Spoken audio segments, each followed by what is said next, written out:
Shalom, kita berjumpa kembali dalam ibadah intergenerasi. Saya berharap Bapak Ibu, Saudara-saudari dimanapun berada dalam keadaan baik-baik saja. Sebelum kita memulai ibadah intergenerasi kali ini, mari kita bersama-sama mengucapkan pertolongan kita adalah di dalam nama Tuhan yang menjadikan langit dan bumi.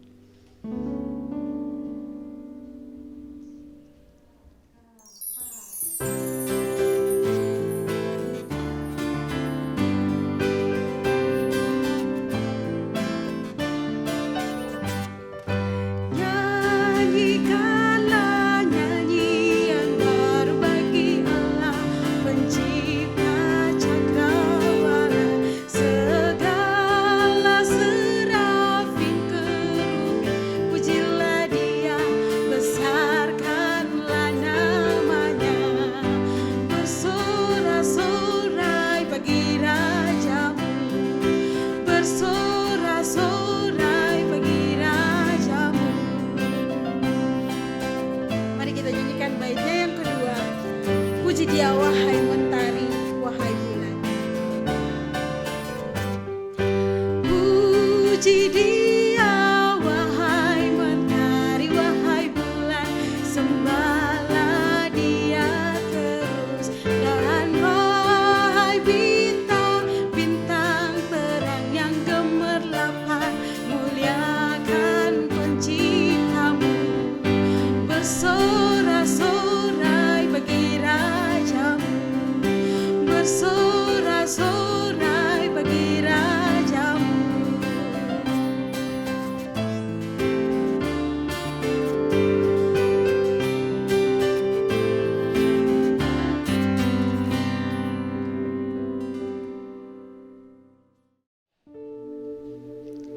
Saudaraku, mari kita tunduk kepala kita serta mengangkat hati kita ke hadirat Tuhan untuk mengaku segala dosa dan kesalahan yang kita lakukan sepekan ini.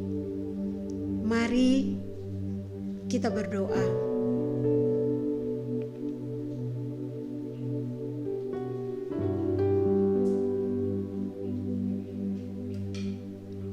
Bapa yang baik, Bapa yang mengetahui isi hati dan pikiran kami, Bapa yang tidak pernah meninggalkan kami sedetik pun. Di hadapan-Mu kami tertunduk malu mengaku segala dosa dan kesalahan kami.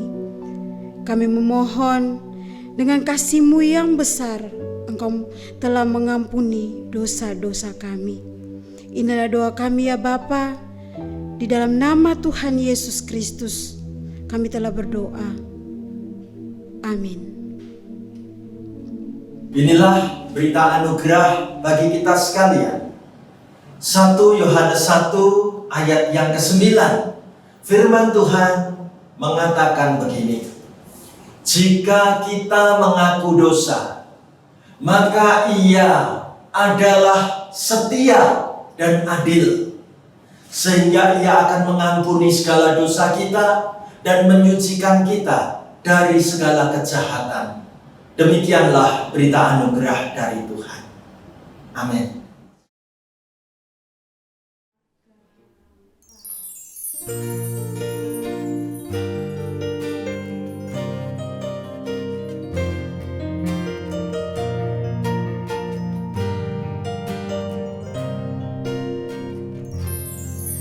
Ketika hatiku telah disakiti,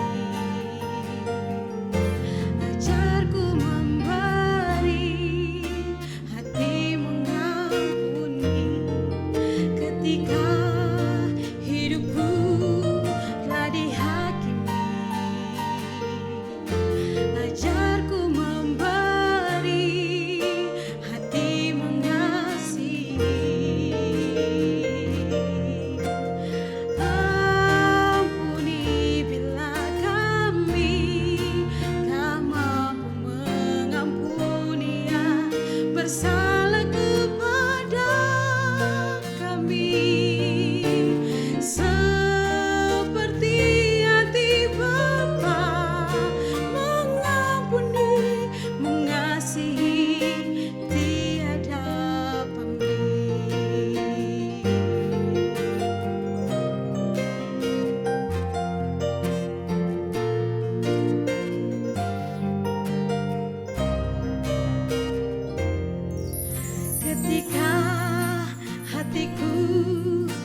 disakiti.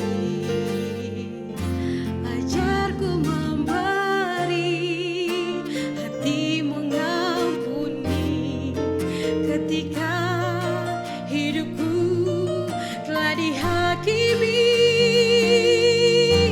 Ajarku memberi, hati mengasihi. Ampuni bila kami tak mampu mengampuni yang bersalah kepada kami, seperti hati Bapa mengampuni, mengasihi, tiada pungli.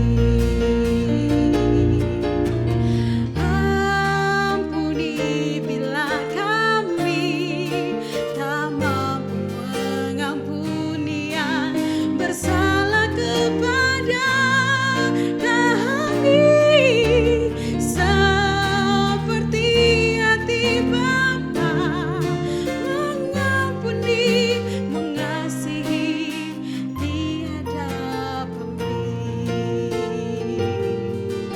Mengasihi, tiada pungli.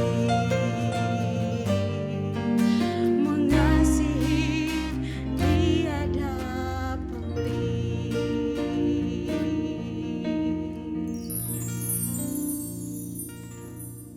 Mari sekarang kita mempersiapkan diri untuk mendengarkan firman Tuhan. Kita berdoa bersama-sama. Bersyukur kami hari ini Tuhan punya kesempatan untuk bersama dengan keluarga kami datang di hadapan-Mu mengikuti ibadah intergenerasi ini. Tuhan, kami mau buka hati untuk firman-Mu. Biarlah Tuhan memperlengkapi hamba-Mu berkata-kata seturut dengan kehendak-Mu. Demikian juga bagi setiap kami yang mengikuti siaran online, pelayanan firman Tuhan hari ini, biarlah kami mengalami perjumpaan yang hidup dengan sabda-Mu. Bersabdalah Tuhan, berfirmanlah Tuhan, kami merindukan perkataan firman-Mu. Dalam nama Tuhan Yesus, kami berdoa bersama-sama. Haleluya. Amin. Pembacaan firman Tuhan dalam kebaktian hari ini dipilihkan dari kitab Kidung Agung pasal 2 ayat pertama sampai dengan ayat yang ke-7. Firman Tuhan diberitakan demikian. Bunga mawar dari Saron aku, bunga bakung di lembah-lembah. Seperti bunga bakung di antara duri-duri, demikianlah manisku di antara gadis-gadis. Seperti pohon apel di antara pohon-pohon di hutan, demikianlah kekasihku di antara teruna-teruna. Di bawah naungannya aku ingin duduk. Buahnya manis bagi langit-langitku. Telah dibawanya aku ke rumah pesta, dan panjinya di atasku adalah cinta. Kuatkanlah aku dengan penganan kismis, segarkanlah aku dengan buah apel, sebab sakit asmara aku. Tangan kirinya ada di bawah kepalaku, tangan kanannya memeluk aku. Kusumpahi kamu putri-putri Yerusalem, demi kijang-kijang atau demi rusa-rusa betina di padang, jangan kamu membangkitkan dan menggerakkan cinta sebelum diingininya. Amin. Demikianlah firman Tuhan. Berbahagialah yang mendengarkan firman Tuhan dan yang memeliharanya. Haleluya. Ibu bapak, saudara-saudaraku, keluarga besar GKI Gejayan, maupun para sahabat GKI Gejayan di berbagai tempat dan di berbagai kota.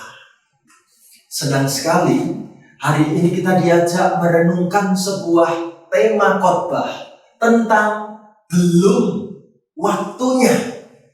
Dalam suasana hari Valentine, kita diajak memikirkan bagaimana hubungan anak-anak kita ini ketika menjalin proses berpacaran. Tahukah kita ada saatnya kita mesti berkata belum waktunya. Nah, kalau kita mau bicara tentang kehidupan pasangan anak-anak muda, terlebih pasangan anak-anak muda yang berpacaran secara kekristenan yang benar, saya jadi ingat sebuah lagu yang digubah dari lagu sekolah minggu. Judulnya itu lagunya Happy Ya Ya Ya, Happy Ye Ye Ye. Nah, ini sekarang dimodifikasi syairnya untuk mereka yang baru jatuh cinta. Nah, saya membawa alat musik ukulele. Mari, dengan alat musik gitar ukulele ini, kita nyanyi bersama-sama lagu Happy Ya Ya Ya, Happy Ye Ye Ye, versinya anak yang sedang berpacaran. Demikian. Happy ya ya ya, ye ye ye, saya senang kamu anak Tuhan. Kita sama seiman, sama memuji Tuhan, mungkinkah sama perasaan. Happy ya ya ya, ye ye ye, saya senang dengan anak Tuhan. Tolong Tuhan izinkan kami punya hubungan selamanya diberkati Tuhan. Ya ya ya, ye ye ye, sulit ku ungkapkan perasaan, hingga aku doakan kamu yang ku harapkan, semoga Tuhan memberikan, semoga Tuhan memberikan. Amin. Ya. Ibu bapak, saudara terkasih, saya jadi ingat sebuah kisah yang lucu. Ketika seorang mama memiliki anak perempuan yang mulai anak gadisnya ini berpacaran, dan kebetulan pacarnya adalah orang bule, orang barat. Nah, bagaimana sang mama mesti kasih pesan supaya anak perempuannya itu berhati-hati di dalam menjaga diri saat berpacaran. Pesan mamahnya keren. Nah, kalau nanti pacarmu mulai cium-cium, kamu harus segera teriak, "Don!" Jangan. Oke.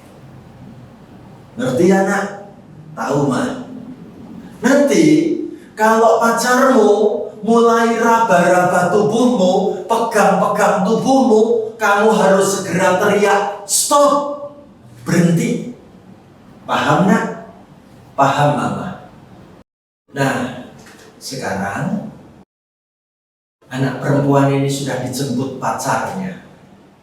Berangkatlah anak perempuan ini dengan pria bule tadi. Kita nggak tahu seperti apa pacarannya. Tapi pada saat pulang, sang mama kepengen tanya, "Nak, bagaimana pacaranmu tadi, nak? Apa kamu ingat pesan mama?" "Ingatlah, Ma." "Apa yang dilakukan pacarmu tadi?" "Gini, Ma, pacarku itu tadi membawa aku di tempat yang sepi, Ma. Terus pacarku mulai ngobrol-ngobrol, tambah dekat, makin dekat. Pacarku laki-laki bule ini ternyata sekaligus, Ma, cium-cium dan raba-raba tubuhku." Mamanya kaget. "Lah nak, kamu terus teriak apa saat tahu pacarmu itu cium-cium dan raba-raba pegang-pegang tubuh?" Segera aku ingat kata-kata mama. Jadi aku teriakkan kalimatnya lengkap, Mah. Don't stop, gitu katanya. Ya, Ibu Bapak, saudara terkasih, kisah ini mau menunjukkan kepada saudara dan saya bagaimana dalam masa-masa berpacaran kadangkala batas-batas mana yang boleh dan tidak boleh seringkali menjadi sesuatu pergumulan yang tidak mudah. Senang sekali kalau hari ini GKI Kejayan mau mengajak kita semua untuk mengikuti ibadah ini, merenungkan seperti apa pacaran yang benar di saat-saat kita masih dalam suasana hari Valentine. Kenapa?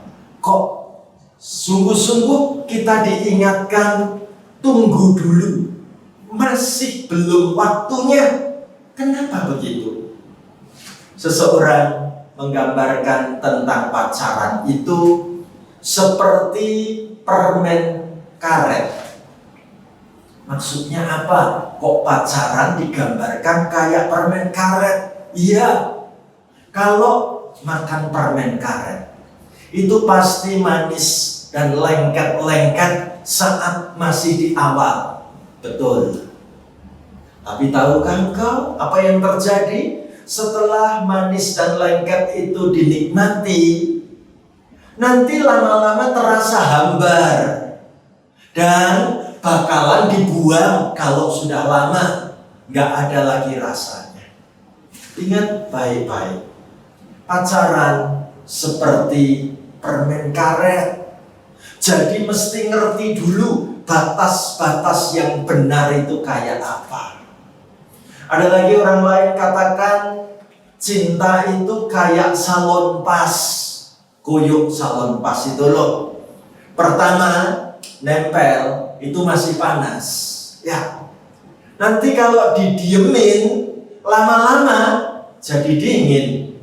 Dan kalau udah nggak terasa, pas dicopot itu sakit. Itu ya.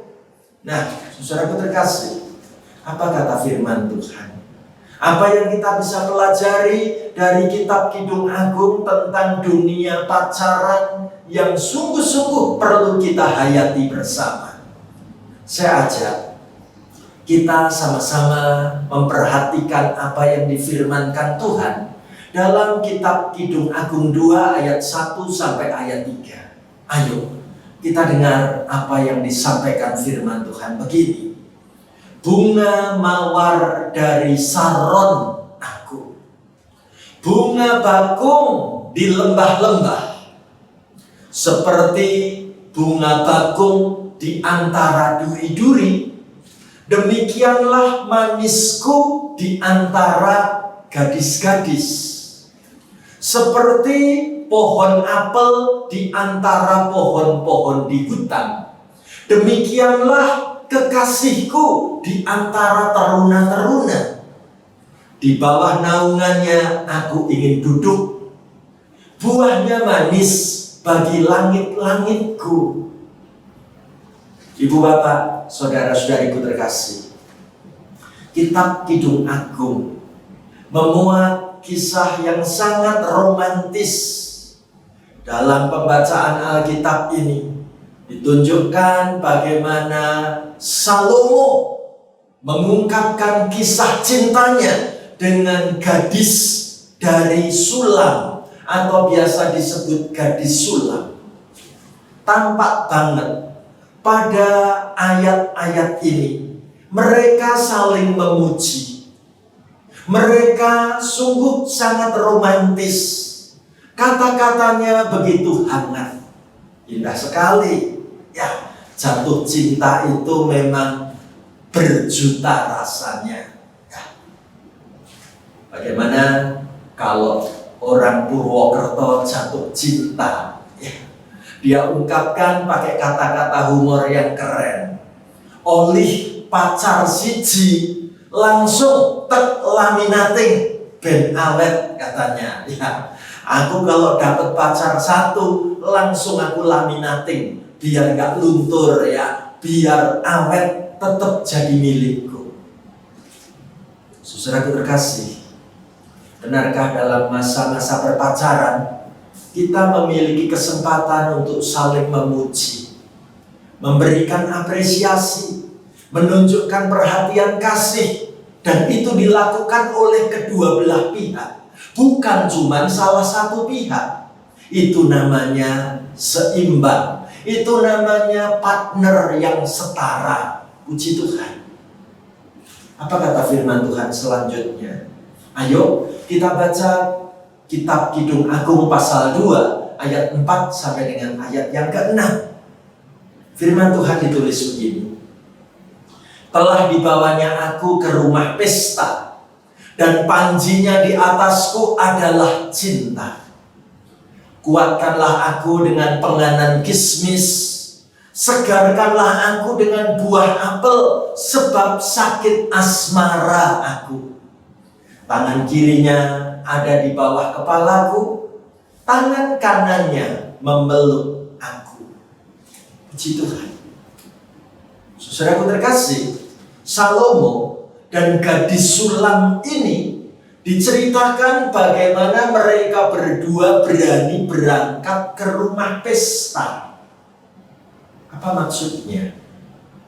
Bila kita mau bawa dalam situasi kekinian, punya pacar, itu perlu diproklamirkan.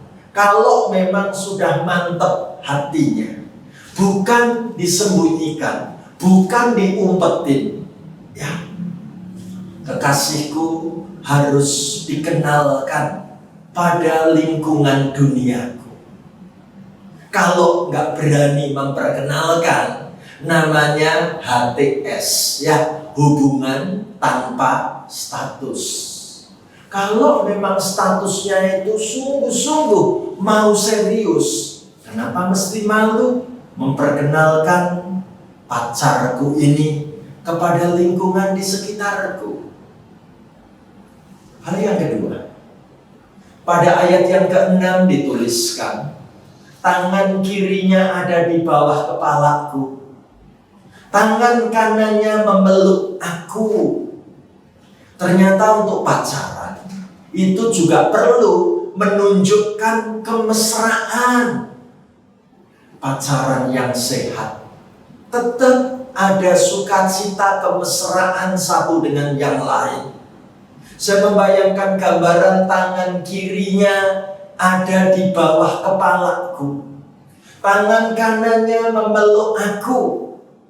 Artinya, betapa aku mengasihi, betapa aku ingin dekat, betapa aku tidak ingin terpisah dari kekasihku ini. Luar biasa. Berikutnya, pada ayat yang kelima dikatakan apa? Kuatkanlah aku dengan penganan kismis, segarkanlah aku dengan buah apel, sebab sakit asmara aku. Oh, saudaraku terkasih, pacaran itu ternyata juga perlu disadari bisa bikin sakit asmara. Ya, asmara itu ternyata juga ada suasana sakit-sakitnya. Menarik sekali betapa lewat keadaan jatuh cinta, pasangan itu perlu menguatkan aku. Pasangan itu bisa menyegarkan hatiku, seperti halnya Salomo dan gadis Sulam tadi. Dan berikutnya, ayat yang ke-7. Apa yang disampaikan firman Tuhan ini? Kusumpahi kamu putri-putri Yerusalem, demi kijang-kijang atau demi rusa-rusa betina di padang, jangan kamu membangkitkan dan menggerakkan cinta sebelum diingininya. Ingat, sungguh-sungguh melalui firman Tuhan ini diberitakan, jangan kamu membangkitkan dan menggerakkan cinta sebelum diingininya. Artinya masih belum waktunya. Aku perlu menjaga diriku, dan aku juga perlu menjaga pasanganku kalau kami berdua ini belum waktunya. Sungguh-sungguh kami perlu menjaga diri, karena lewat menjaga diri ini akan menjadi bekal utama pernikahan kami nanti.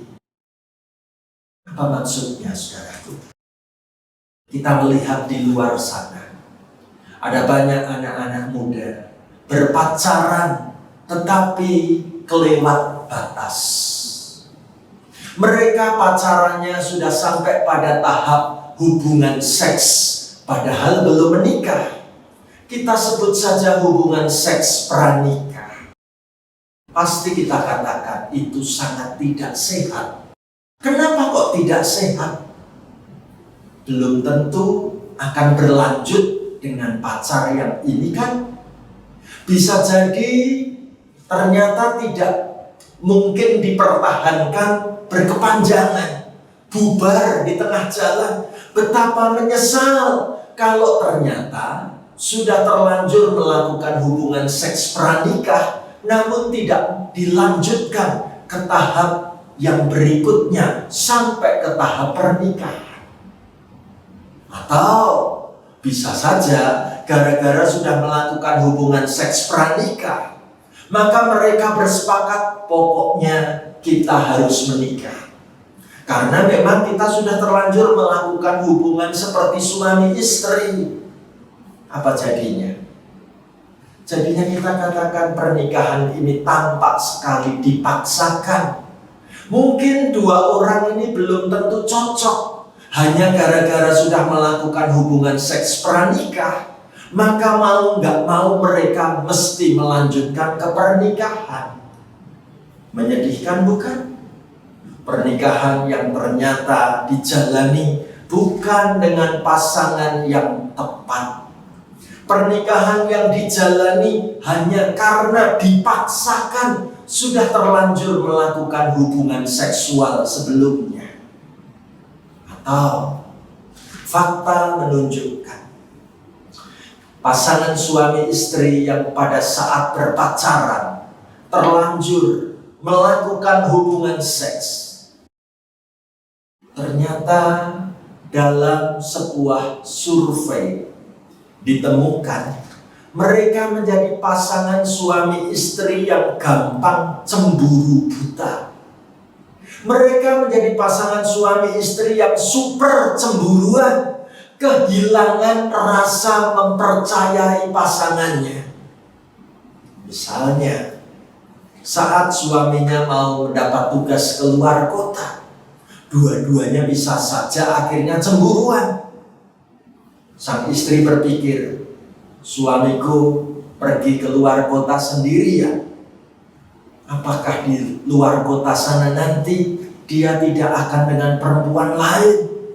Aku tahu dulu saat berpacaran sangat sulit untuk mengendalikan nafsunya. Tapi pihak suami pun juga bisa berpikir seperti itu. Istriku aku tinggal di rumah, baik-baik enggak ya? Jangan-jangan karena aku pergi keluar kota, dia menghubungi laki-laki lain. Saudaraku, menarik sekali hasil survei mengatakan pasangan suami istri yang membangun rumah tangganya sudah didahului dengan hubungan seks sebelum menikah, rata-rata sangat sulit mempercayai pasangannya.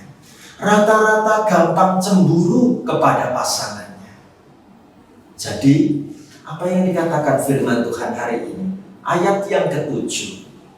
Kusumpahi kamu putri-putri Yerusalem, demi kijang-kijang atau demi rusa-rusa betina di padang, jangan kamu membangkitkan dan menggerakkan cinta sebelum diingininya.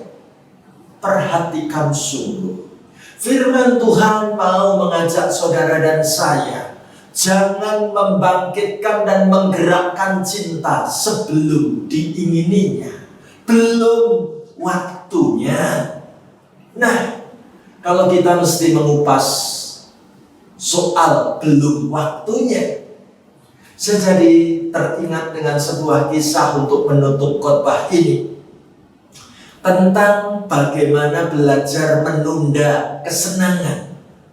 Satu kali di sebuah fakultas psikologi di Amerika, mereka melakukan penelitian jangka pendek dan jangka panjang. Penelitiannya apa? Mereka ingin meneliti anak-anak sekolah usia 5 sampai 6 tahun. Apa yang dilakukan? Menarik sekali. Mereka masuk di kelas di mana anak-anak itu umurnya 5 sampai 6 tahun. Bagaimana kepada anak-anak itu ditawari permen coklat. Dan sungguh-sungguh permen coklat ini akan siap dibagikan. Langsung satu orang anak dapat 1 permen coklat. Semua dalam kelas itu tidak ada yang tertinggal. 1 anak dapat 1 permen coklat. Tiba-tiba diberitahukan begini, anak-anak, tolong permen coklatnya jangan dimakan dulu, ditunda dulu setengah jam, 30 menit. Kami akan keluar dari kelas 30 menit. Nanti yang sungguh-sungguh masih bisa menunda makan permen coklat ini akan dikasih hadiah permen coklat 1 lagi. Jadi bagi anak-anak yang bisa menahan diri untuk tidak makan permen coklat akan dapat 2 permen coklat. Apa yang terjadi, saudaraku? Namanya anak-anak kecil. Dibiarkan dalam kelas itu. Hasilnya ada beberapa anak yang dapat permen coklat senang langsung dibuka, langsung dimakan. Tetapi ada juga beberapa anak yang ternyata mau menunda kesenangan makan coklat. Apa yang dilakukan oleh anak-anak ini ketika menunda saat makan permen coklat? Ditahan dulu, nunggu 30 menit. Oh, ternyata anak-anak itu bisa sambil bermain, mengisi waktu, nunggu 30 menit, mereka ikut aktivitas dalam kelas sendiri. Mereka bermain, mereka bisa bercerita, nunggu 30 menit lagi. Lalu nama-nama anak yang berhasil menunda kesenangan dicatat. Nama anak-anak yang langsung dikasih permen coklat, langsung dimakan juga dicatat. Lalu diteliti di sekolah itu. Penelitian jangka pendek dulu. Bagaimana prestasi nilai anak-anak yang bisa menunda kesenangan dengan anak-anak yang mengumbar kesenangan. Hasilnya beda. Nilai anak-anak yang mau menunda kesenangan makan coklat, nilainya lebih tinggi. Hasil prestasi studi mereka lebih tinggi dibanding anak-anak yang dikasih coklat langsung dimakan. Gak sabar menunggu. Penelitian gak berhenti sampai di situ. 30 tahun kemudian akan dilihat nama anak-anak ini, apa yang terjadi. Hasilnya luar biasa. Anak-anak yang berhasil menunda kesenangan, mereka menjadi orang-orang yang sukses. Mereka orang-orang yang berprestasi di tempat pekerjaan. Sementara anak-anak yang gagal untuk menunda kesenangan, kehidupannya, perekonomiannya tidak sebaik mereka yang berhasil menunda kesenangan. Saudaraku terkasih, kisah ini mau menandai kepada saudara dan saya pentingnya bisa menunda kesenangan. Pentingnya bisa mengendalikan diri sambil mengatakan aku seorang anak Tuhan. Belum waktunya kalau aku melakukan pacaran yang tidak sehat. Aku tidak ingin merusak kehidupanku, masa depanku, bahkan rencana-rencana pernikahanku kelak. Kalau aku diajak berpacaran, biarlah aku bisa membangun pacaran yang sehat, mengenal kepribadian pasanganku, mengenal latar belakang keluarganya, mengenal semangat berjuangnya. Dan sungguh itu akan memperlengkapi aku pun bisa memberikan banyak hal untuk pacarku ini, menyemangatinya. Aku menjadi partner yang baik dalam berkomunikasi.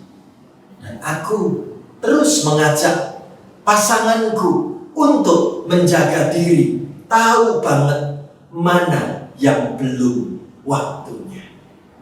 Kiranya Tuhan menolong keluarga kita, anak-anak kita, membangun pergaulan yang sehat di dalam Tuhan. Mari saudaraku, sekarang kita imani, ada saatnya nanti ketika sudah menikah, maka pasangan itu menjadi milik kita sepenuhnya.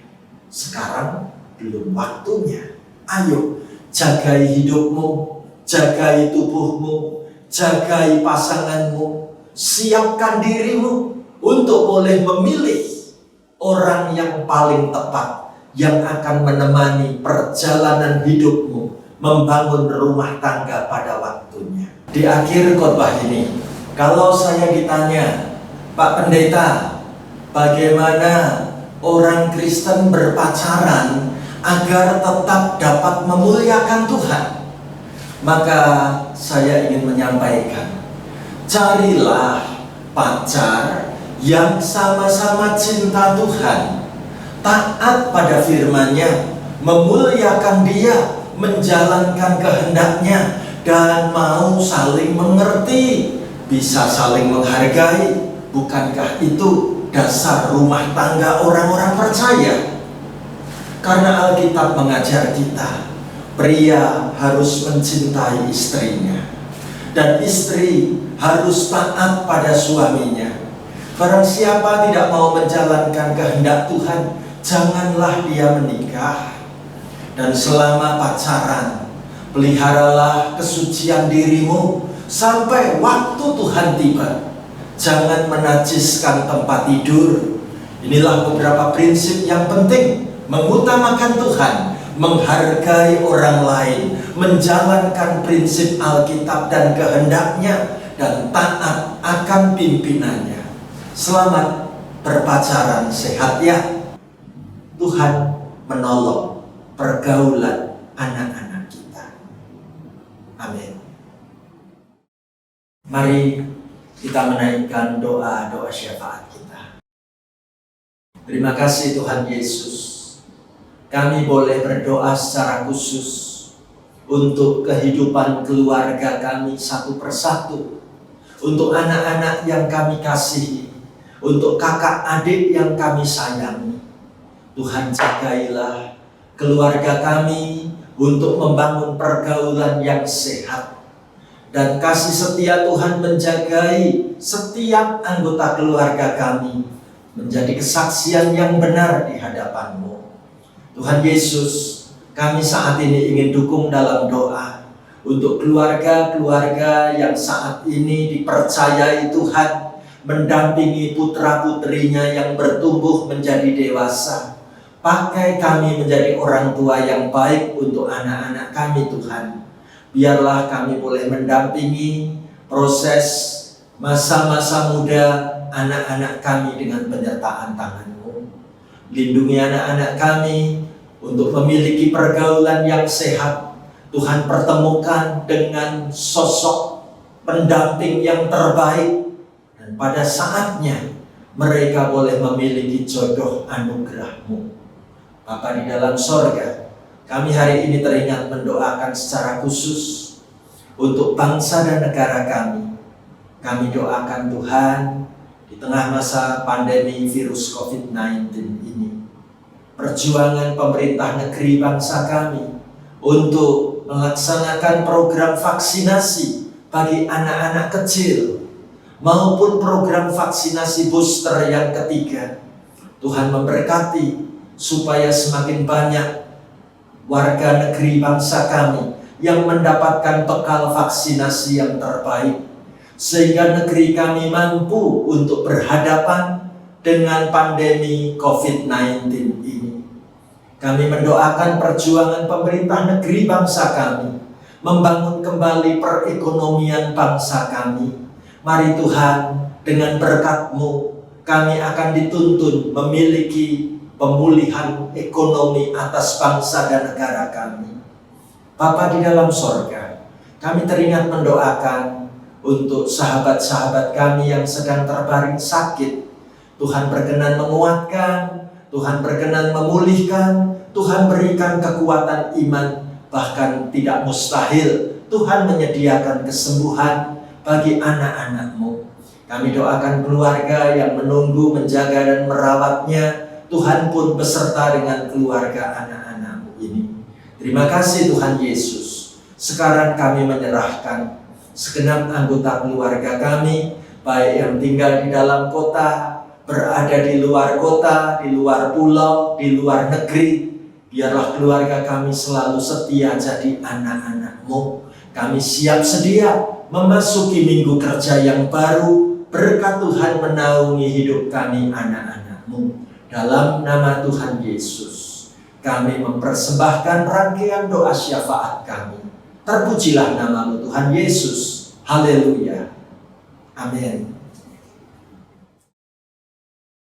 Jemaat yang dikasihi Tuhan, mari kita mengikrarkan kembali pengakuan iman kepercayaan kita dalam bentuk lagu dari Kidung Jemaat 280, Aku Percaya.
Bapak, Ibu, Saudara yang dikasihi Tuhan, saat ini kita akan memberikan persembahan.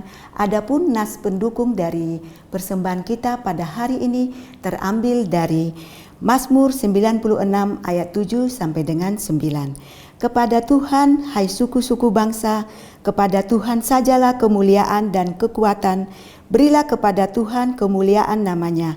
Bawalah persembahan dan masuklah ke pelatarannya. Sujudlah menyembah kepada Tuhan dengan berhiaskan kekudusan, gemetarlah di hadapannya, hai segenap bumi.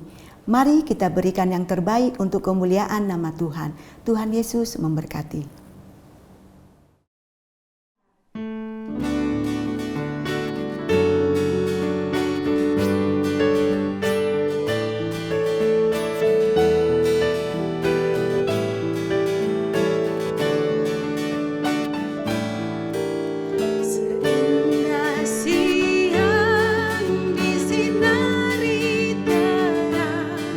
Cara Tuhan mengasihi.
Jemaat yang dikasihi Tuhan, mari kita bawa persembahan kita di dalam doa.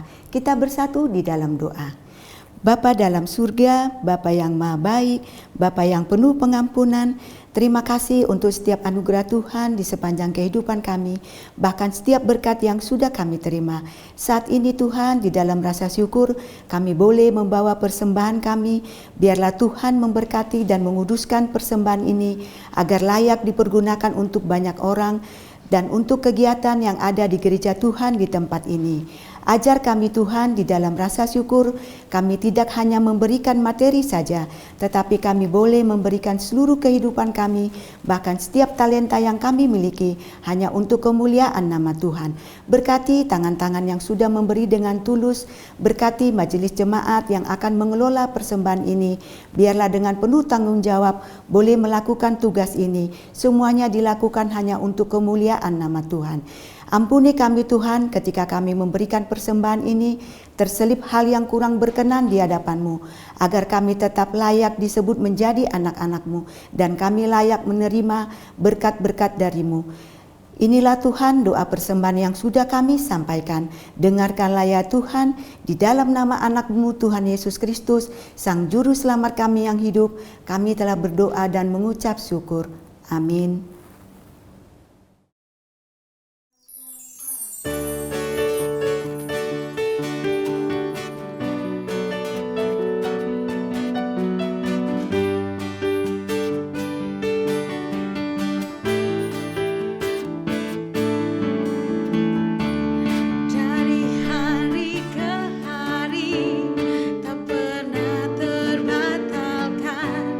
Berkat-Mu turun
Mari kita menerima pengutusan dan berkat dari Tuhan. Karena itu, saudara-saudara, demi kemurahan Allah, aku menasihatkan kamu supaya kamu mempersembahkan tubuhmu sebagai persembahan yang hidup, yang kudus, dan yang berkenan kepada Allah. Itu adalah ibadahmu yang sejati. Terimalah berkat Tuhan. Tuhan memberkati engkau dan melindungi engkau. Tuhan menyinari engkau dengan wajah-Nya dan memberi engkau kasih karunia. Tuhan menghadapkan wajah-Nya kepadamu dan memberi engkau damai sejahtera. Haleluya. Amin.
Selamat melanjutkan aktivitas. Tuhan Yesus memberkati.